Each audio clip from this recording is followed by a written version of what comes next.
ونصلي ونسلم على رسوله النبي الكريم وعلى آله وأصحابه أجمعين. اللهم صل على سيدنا ومولانا محمد وعلى آل سيدنا ومولانا محمد وبارك وسلم صلاة وسلاما كثيرا كثيرا. يا رب صل وسلم دائما أبدا على حبيبك خير الخلق كلهم. توفیق الہی اپنے مرشد پاک کی برکت سے عشاء کی اس نشست میں حضرت اقدس مفتی عبدالرؤوف صاحب سکھروی دامت برکاتہ کی کتاب 40 گناہ کا درس چل رہا ہے. آج گناہ نمبر 39 کا بیان شروع ہوتا ہے اور یہ غیبت کرنے اور بہتان باندھنے کا گناہ ہے.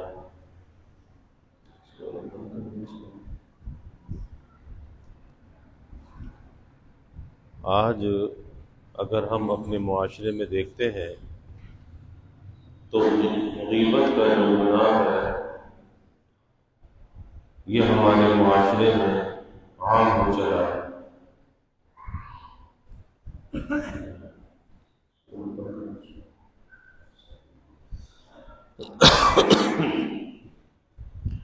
آج کوئی نشست و برخاست، کوئی محفل، کوئی مجلس ایسی نہیں ہے کہ جو غیبت سے خالی ہو، کیونکہ جہاں انسان بیٹھتا ہے وہاں پر ہمیشہ ذکر غیر شروع کر دیتا ہے، تیرا میرا ذکر شروع کر دیتا ہے.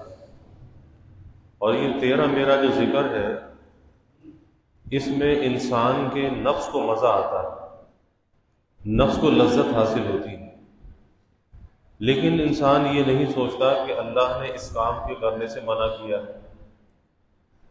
کسی بھائی مسلمان کا غائبانہ ذکر کرنا، اس بھائی مسلمان کی غائبانہ کسی ایسی بات کو بیان کرنا کہ وہ نہیں چاہتا میری یہ بات کسی کے سامنے ذکر کی جائے. بات سچی ہے، وہ بات اس کے اندر موجود ہے، لیکن وہ اس کو پسند نہیں کرتا کہ میری یہ بات کسی کے سامنے نقل کی جائے. یہ غیبت کہلاتی ہے.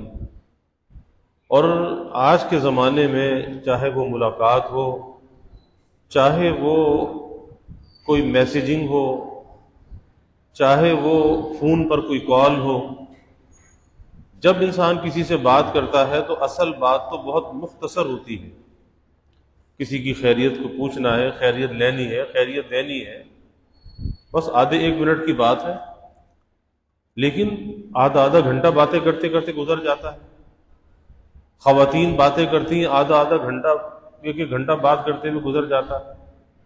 تو یہ ساری باتیں کیا ہوتی ہیں؟ یہی ساری باتیں غیبت ہوتی ہیں، تیرا میرا ذکر ہوتا ہے. اور اس میں اگر کوئی اپنی طرف سے اضافہ کر دیا، یعنی اللہ کے حبیب صلی اللہ علیہ وسلم نے غیبت کی جو تعریف بیان کی کہ اپنے بھائی کی کسی ایسی بات کا ذکر کرنا جو اس کے اندر موجود ہے لیکن وہ اس کو پسند نہیں کرتا اس کو کسی کے سامنے بیان کیا جائے، وہ غیبت ہے. تو صحابہ نے پوچھا کہ اگر کوئی اس میں اضافہ کر دے، کچھ کمی بیشی کر دے، آپ نے فرمایا بہتان. اور بہتان کا گناہ غیبت سے بڑھ کر گناہ ہے، کیونکہ اپنی طرف سے اضافہ کر دیا. اور آج ہوتا یہی ہے کہ آدمی جب کسی دوسرے کو کسی کی بات بتاتا ہے تو پھر اپنی طرف سے اسے مرچ مسالہ اور لگا دیتا ہے، تھوڑا تڑکا اور دے دیتا ہے، کیونکہ نفس کو لذت آتی ہے، نفس کو مزہ آتا ہے. اس لیے اس کا علاج بزرگوں نے یہی بیان کیا کہ بھائی ذکر غیر سے بچو، غیر کے ذکر سے بچو، کیونکہ جب ذکر غیر ہوگا غیبت ہوگی، کوئی نہ کوئی بات ایسی زبان سے نکل جائے گی جانے انجانے میں کہ وہ غیبت کے زمرے میں آئے گی۔ غیبت حرام ہے، غیبت سے اللہ نے منع کیا ہے۔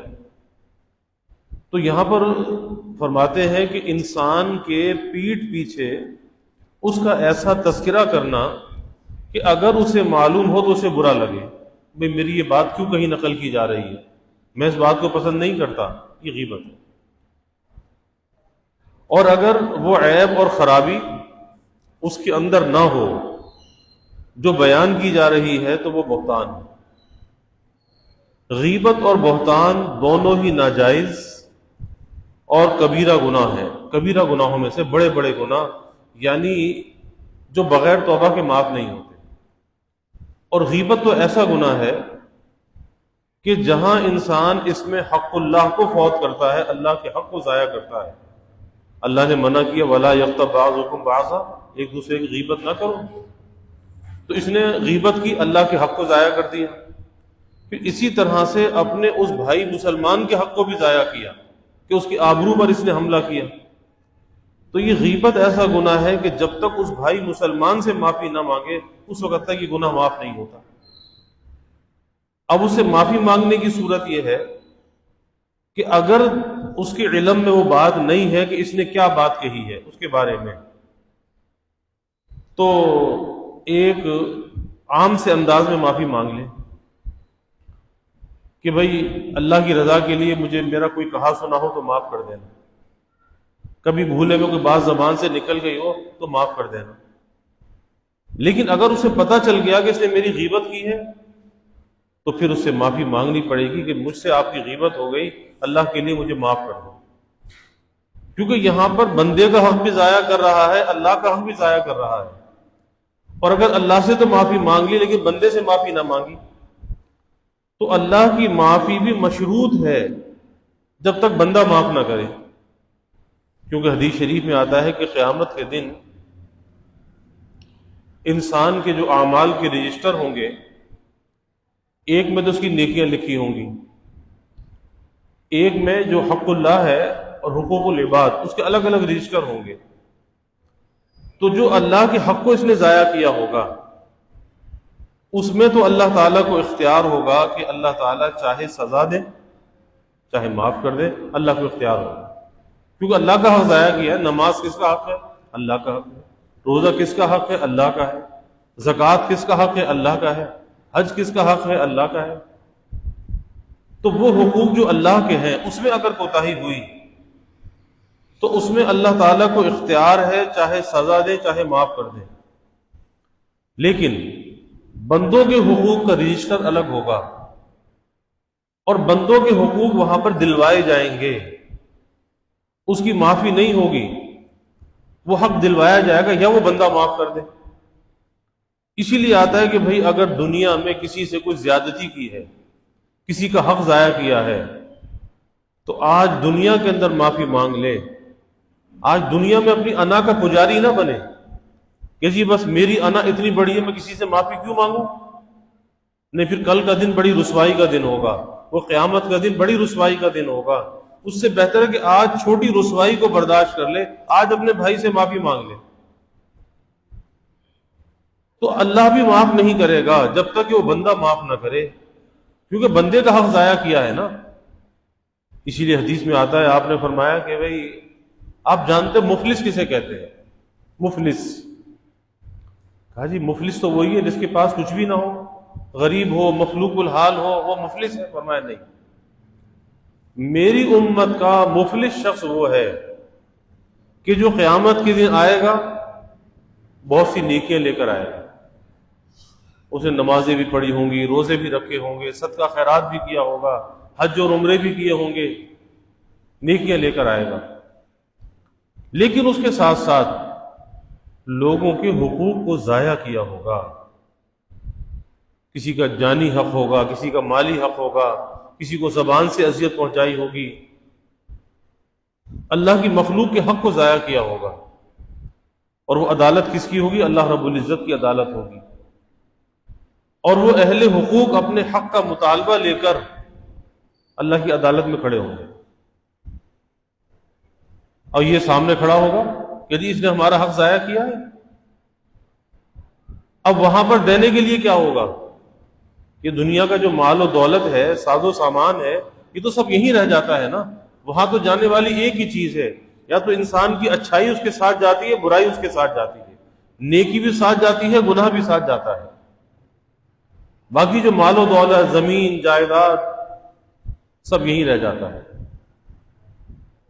اب قیامت کا دن ہوگا، اور جب اللہ کے سامنے حساب ہوگا اور وہ اپنا مطالبہ کریں گے، اللہ تعالیٰ فرمائیں گے کہ بھئی اس کی جو نیکیاں ہیں وہ ان کو دے دی جائیں، اس کی نیکیاں بٹنا شروع ہو جائیں گی۔ یعنی ڈرنے کا مقام ہے۔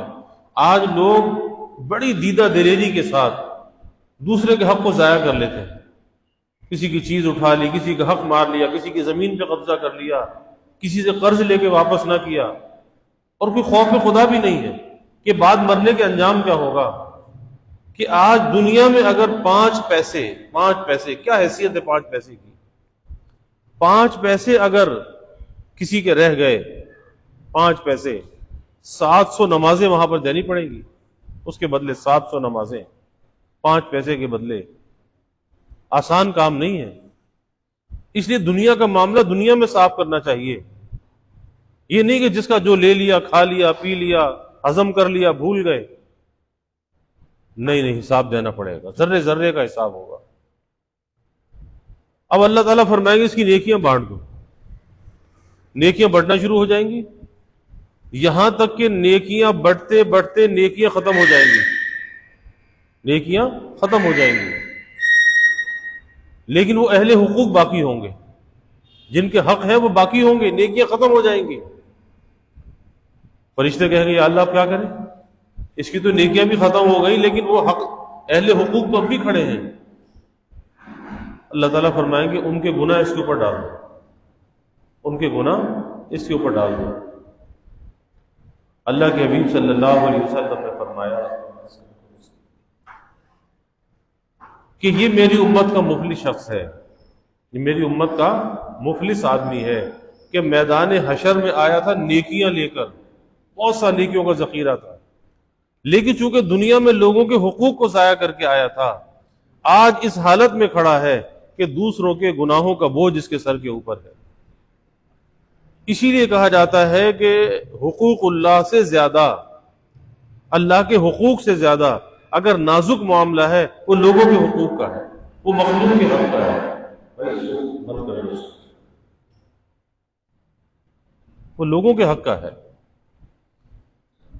کیونکہ اللہ کو تو اختیار ہے نا، اللہ کریم ہے، ممکن ہے اللہ معاف کر دے، لیکن لوگوں کا جو حق ہے نا وہاں پہ اس کا بدلہ دلوایا جائے گا۔ اس لیے فکر مند زیادہ ہونا چاہیے کہ دنیا کے معاملے کو دنیا میں صاف کر لینا چاہیے، اس کو لٹکانا نہیں چاہیے کہ برس ہاں برس ہو گئے، بھول گئے، کسی کا کھا لیا، پی لیا، لے لیا، قبضہ کر لیا، کسی کی چیز چوری کر لی، اٹھا لی، کاموں کے اندر خیانت کر لی۔ آپ دیکھ لیں نا، ہر جگہ پر ایک خیانت کا بازار گرم ہے۔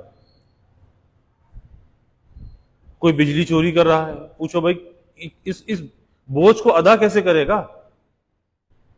کہ بجلی کی جو چوری ہے کہ راتوں کو تارے لگاتے پھرتے ہیں، کبھی کسی کے میٹر میں ڈال دی، کبھی کسی کے تار میں جوڑ لی، تو پوچھو کہ اس بوجھ کو تو ادا کیسے کرے گا؟ تو نے اپنا کمرہ ٹھنڈا کر لیا، لیکن قبر تو گرم کر لی جہنم کے انگاروں سے، اس قبر کو تیری کون ٹھنڈا کرے گا؟ یہ بجلی کی چوری تو ٹھنڈا نہیں کرے گی، وہاں کون سا ایئر کنڈیشن تیرے ساتھ ہوگا؟ لیکن نہیں، فکر نہیں ہے۔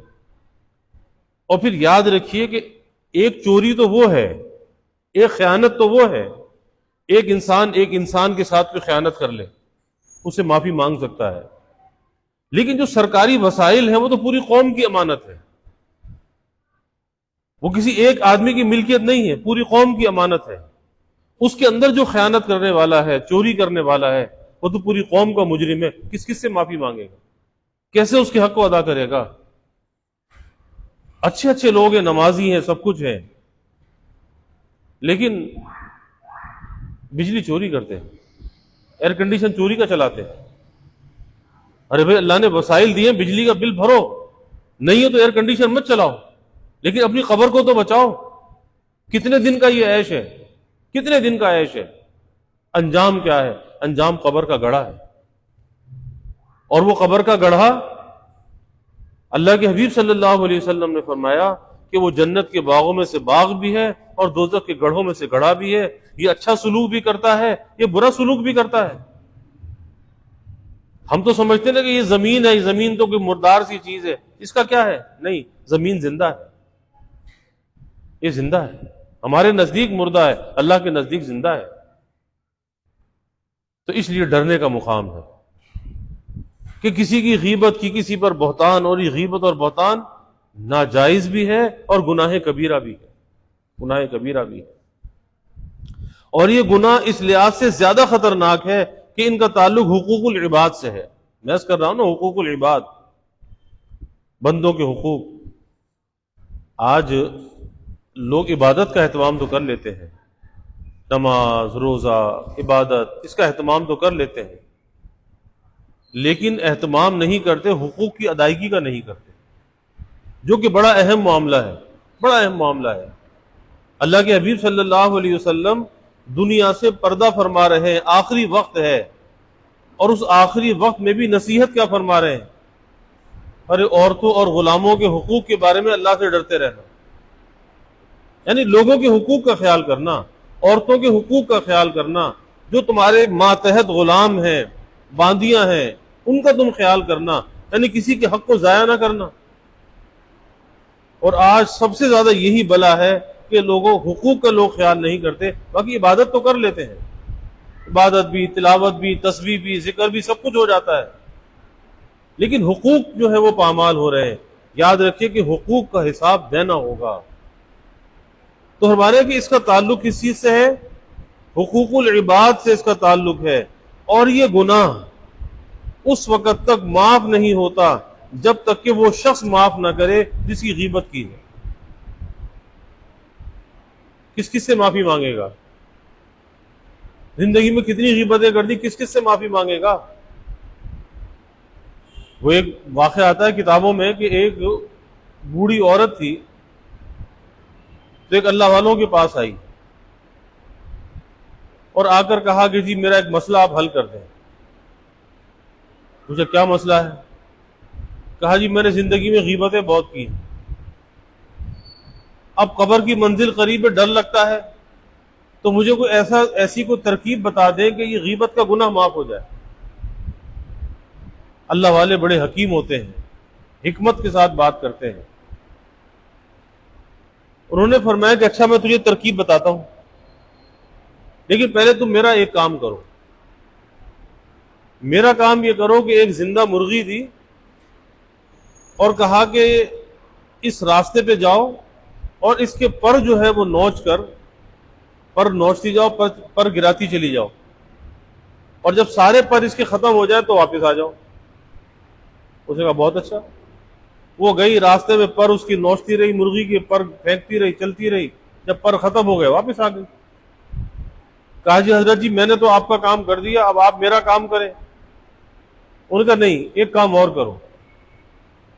وہ کام یہ کرو کہ وہ جو مرغی کے پر جو تم نے ڈالے تھے زمین پر، توڑ کے ڈالے تھے، اس کو جمع کر کے واپس لے آؤ. کہنے لگی یہ تو نہیں ہو سکتا، آپ کیسے واپس آ سکتے ہیں؟ وہ تو پتہ نہیں ہوا سے اڑ کے کہاں سے کہاں چلے گئے، اب کیسے واپس آ سکتے ہیں؟ اب ان اللہ والوں نے فرمایا کہ یہی تمہاری غیبت کی مثال ہے کہ تمہاری زبان سے جو غیبت نکلی وہ کسی کے کان نے سنی، اس نے اس کو آگے نقل کیا، اس نے آگے نقل کیا، وہ غیبتیں نامعلوم کہاں سے کہاں تک پہنچ گئی، اس کو کیسے سمیٹو گی؟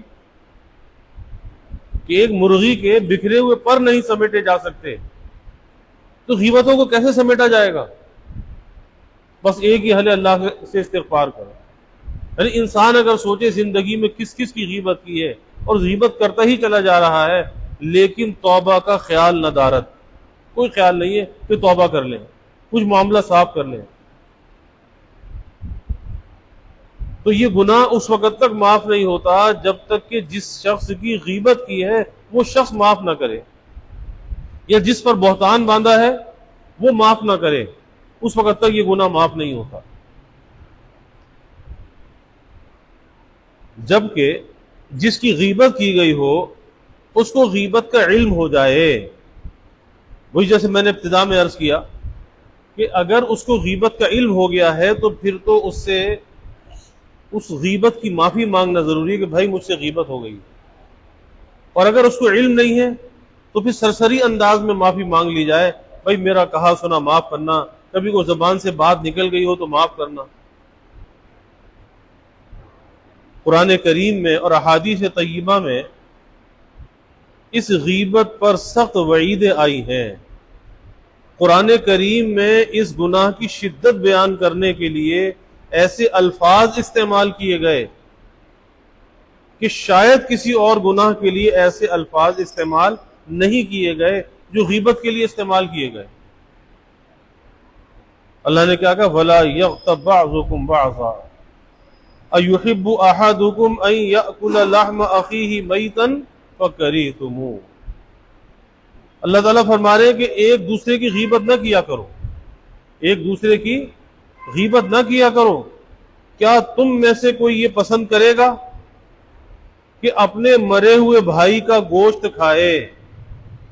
یعنی قرآن مجید میں بہت سے گناہوں کو اللہ نے منع کیا، مذمت بیان کی، منع کیا فلاں گناہ نہ کرو، فلاں گناہ نہ کرو، اس گناہ کے قریب نہ جاؤ، لیکن غیبت سے روکنے میں جو انداز اختیار کیا وہ کسی اور گناہ میں یہ انداز اختیار نہیں کیا کہ پہلے تو کہا کہ ایک دوسرے کی غیبت نہ کرو، پھر آگے کہا کہ کیا تم یہ پسند کرتے ہو کہ اپنے مرے ہوئے بھائی کا گوشت کھاؤ؟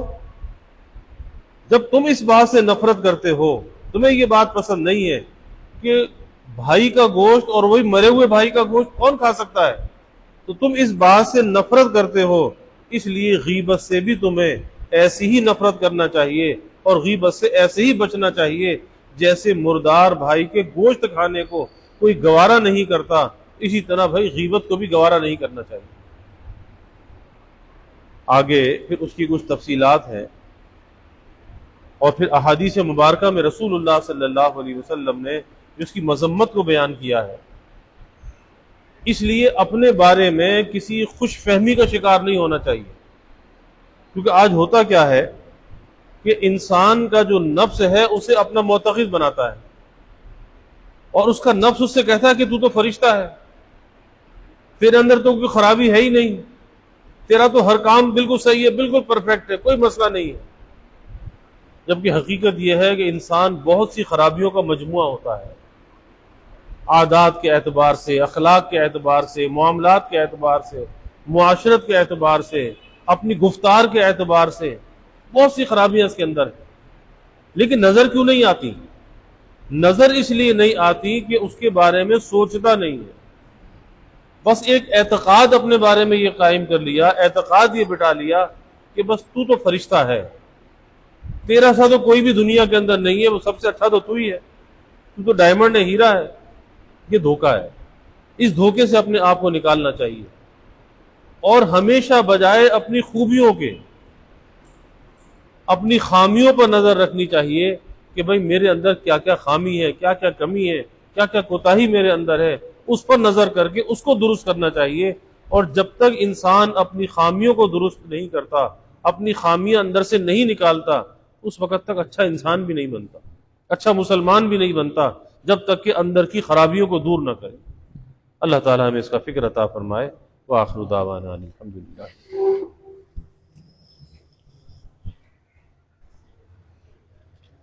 الحمد للہ رب العالمین والعاقبۃ للمتقین والصلاة والسلام علی اشرف الانبیاء والمرسلین اللہم صل علی سیدنا و مولانا محمد وعلی آل سیدنا و مولانا محمد وبارک وسلم صلاة و سلاما کثیرا کثیرا۔ ربنا آتنا فی الدنیا حسنہ وفی الآخرۃ حسنہ وقنا عذاب النار۔ ربنا اتمم لنا نورنا واغفر لنا إنك على كل شيء قدير. اللهم أعنا على ذكرك وشكرك وحسن عبادتك.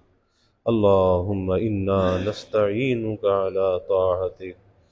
اللهم وفقنا لما تحب وترضى من القول والعمل والفعل والنية والهدى، إنك على كل شيء قدير. اللهم ارزقنا حبك وحب حبيبك صلى الله عليه وسلم. اللهم ارزقنا شهادة في سبيلك واجعل موتنا ببلد رسولك. یا اللہ یا رحمان یا رحیم یا کریم یا ارحم الراحمین یا اکرم الاکرمین. یا اللہ ہمارے گناہوں کو معاف فرما. یا اللہ ہماری خطایا سے درگزر فرما. یا اللہ اپنی محبت معرفت عطا فرما. اپنی رضا والی زندگی یا اللہ نصیب فرما. رضا والے کاموں کی یا اللہ توفیق عطا فرما. یا اللہ اپنی مرضیات پہ چلنا آسان فرما.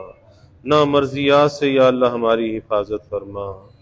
یا اللہ حفظ لسان کی ہمیں توفیق عطا فرما.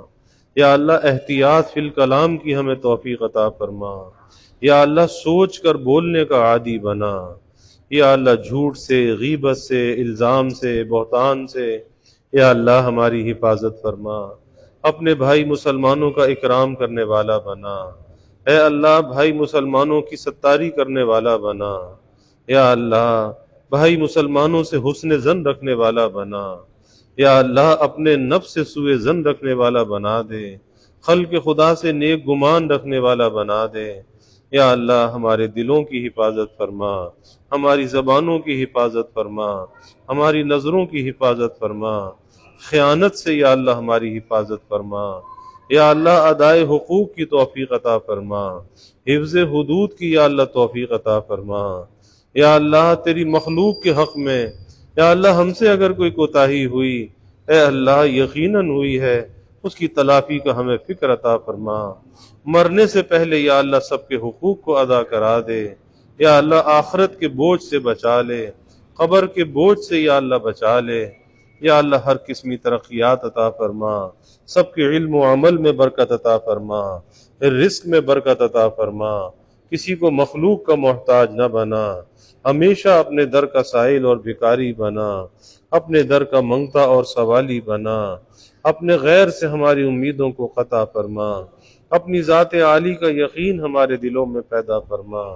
یا اللہ ہر امید کو تیری ذات سے وابستہ کرنے والا بنا. یا اللہ ایمان کی ترقی، اعضاء کی سلامتی عطا فرما. ہر محتاجی سے، معذوری سے یا اللہ ہماری حفاظت فرما. یا اللہ ہمارے ملک پر اپنی رحمتوں کا نزول فرما. اس ملک کی یا اللہ خاص حفاظت فرما. اس ملک میں رہنے والوں کی یا اللہ حفاظت فرما. ہماری سرحدوں کی حفاظت فرما. افواج پاکستان کی یا اللہ دستگیری فرما. یا اللہ مہنگائی کے، گرانی کے عذاب سے نجات عطا فرما. سب کے گزر بسر کو آسان فرما. سب کے سفید پوشی کے بھرم کو قائم فرما. کسی کو مخلوق کے آگے رسوا نہ فرما. مخلوق کے آگے سوال کی ذلت سے بچا. عزت آبرو والی زندگی عطا فرما. ستاری والی زندگی عطا فرما. یا اللہ اپنی غیبی نصرت کو شامل حال فرما. بے یار و مددگار نہ فرما. یا اللہ جو مانگا وہ بھی عطا فرما. جو نہ مانگ سکے وہ بھی عطا فرما. ہمیشہ اپنے سے مانگنے والا بنا. ہمیشہ ہماری دعاؤں کو قبول فرما. اپنی بارگاہ میں مستجاب الدعوات بنا. ربنا تقبل منا انك انت السميع العليم وتب علينا انك انت التواب الرحيم. وجزى الله عنا محمدا صلى الله عليه وسلم ما هو اهله وصلى الله تعالى وسلم على النبي الكريم. آمين برحمتك يا ارحم الراحمين.